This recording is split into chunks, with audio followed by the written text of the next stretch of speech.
सारा दिन करेंगे तो आप सोच सकते हैं कि हमारा दिन कैसा बीतेगा। फिर उसके बाद ज्ञान योग, परमात्मा से प्राप्त हुआ ज्ञान सुबह 15-20 मिनट के लिए स्टडी करें।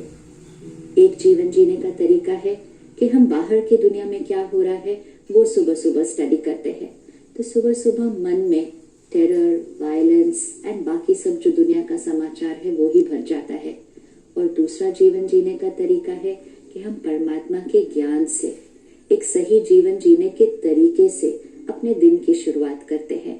तो सर्वप्रथम सुबह राजयोग, उसके बाद ज्ञान योग, फिर उसके बाद जब हम एक्सरसाइज करते हैं, हठ योग करते हैं, वॉक करते हैं, जो भी तरीके हम अपनाते हैं अपनी फिजिकल हेल्थ के लिए, उसमें भी उस एक्सरसाइज और योग के साथ साथ हम मन के संकल्पों का ध्यान रखें कि एक्सरसाइज करते हुए, योगा करते हुए हमारे संकल्प कौन से चल रहे हैं। So my every thought has to be right while I am taking care of the body.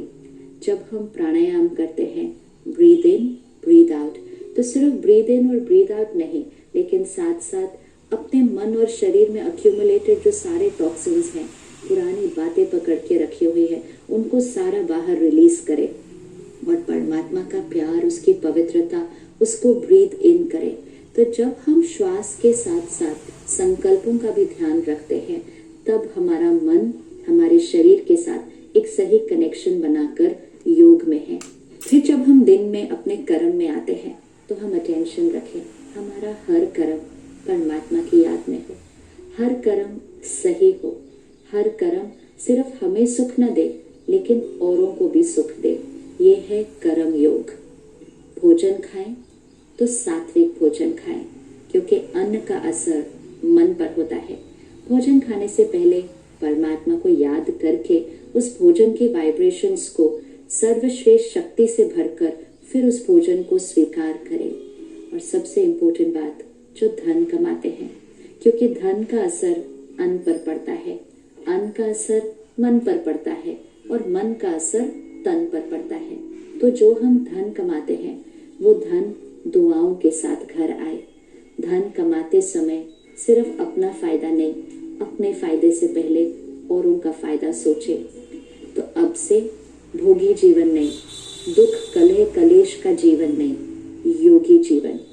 Yoga एक दिन के लिए नहीं, योगा कुछ घंटों के लिए नहीं, लेकिन सारा जीवन ही योगी जीवन बिताएं, जिसमें धन दुआओं के साथ आए, अन्न सात्विक हो, मन परमात्मा के ज्ञान और याद से भरपूर हो, और इन तीनों का असर जब तन पर पड़ता है तो तन तो स्वस्थ हो ही जाता है। और जब ये योगी जीवन हम सब मिलकर व्यतीत करेंगे तो हम इस सृष्टि को कलयुग से सतयुग बना देंगे। योग वो शक्ति है जो सिर्फ हमें ही नहीं लेकिन सारी दुनिया को बदल सकती है। आइए योगी जीवन से इस दुनिया को फिर से सतयुग बनाएं। ओम शांति।